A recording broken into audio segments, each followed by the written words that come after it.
Good day mga ka-sports natin dyan. Update tayo ngayon para sa laban ng Battle for Gold kontra nga sa Alas Pilipinas versus sa Team Vietnam, kung saan pagdating sa AVC Women's Volleyball Nations Cup ay nahirapan dito ang Alas Pilipinas. Paano ba naman kasi ay nagpakawala ang Team Vietnam ng mga malalakas na attack at hindi nga ito kaya depensahan ng Alas Pilipinas. Masasabi talaga natin na kulang pa talaga sa puwersa ang Alas Pilipinas, kung kaya nahirapan talaga tayo kay T4 at kay Tuyen dahil sa lalakas nila pumalo. Hataw na hataw nga ang Team Vietnam, samantalang mukhang ang Alas Pilipinas ay meron naman sanang pag-asa kung sisipagan nila, pero hindi talaga kinaya. Si Solomon nga na isa rin sa mga matatangkad na player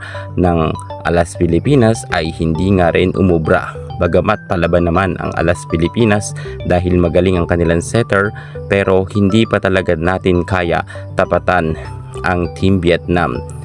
Si T4 pa lang ay mukhang wala na tayong pangtapat. Yan ang nakikita natin. At alam rin natin na talagang magaling ang coach ng Team Vietnam dahil kahit sobrang lamang sila, kapag nakikita na ng kanilang coach na medyo na kakahabol ang Alas ay nagta-time out agad ito, kung kaya hindi nga maabutan ng Team Philippines ang nasabi nating scores ng Team Vietnam. Kagaya nga sa set 1 pa lamang, kahit sobrang lamang na ng husto ang Team Vietnam ay napapa-time out pa ang head coach nito, samantalang ang Alas Pilipinas ay wala talagang magawa na makahabol nga sila ng scores. Lalo sa set 1 ay natambakan nga tayo ng Team Vietnam. Durog na durog ang Alas Pilipinas, bagamat sa second set ay inilalaban naman ito ng Alas Pilipinas, pero sadya talagang malakas ang Team Vietnam.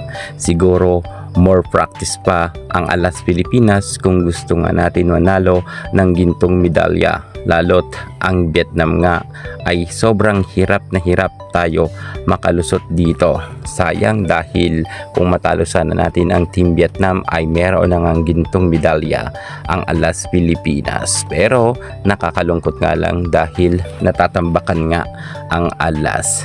Kinakailangan talagang mag-recruit pa ng mga matatangkad na players, yung mga mabibilis, at higit sa lahat pag-igihin nga nila na sana ay meron tayong solid na mga players na pangsabak talaga para sa international. Hindi yun kukuha lang tayo ng mga players kung kinakailangan lamang. Sana ay may solid talaga na plano nga ang pamunuan nga ng Alas Pilipinas at kumuha talaga sila ng mga players na hahasain nga nila para ilaban sa international game, kagaya nga ng Alas Pilipinas na talagang promising na rin ang team na to, sapagkat mayroon na tayong bronze medal at mayroon na nga tayong silver medal. Pero syempre I hope na sana dumating ang panahon na tayo naman ang kinakatakutan nga ng Team Vietnam. Pero sa ngayon ay kinakailangan pang pagpursigihin pa ang solid na samahan, ang chemistry ng Alas Pilipinas para nga makabuo talaga sila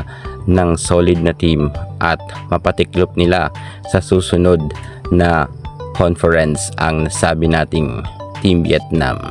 Kaya't ang masasabi ko, congratulations sa Team Vietnam, panalo nga sila ng gintong medalya. At syempre, proud pa rin tayo sa Alas Pilipinas dahil meron na nga tayong silver medal. Yan muna ang pinaka-latest natin sa mundo ng volleyball. Thank you so much. God bless.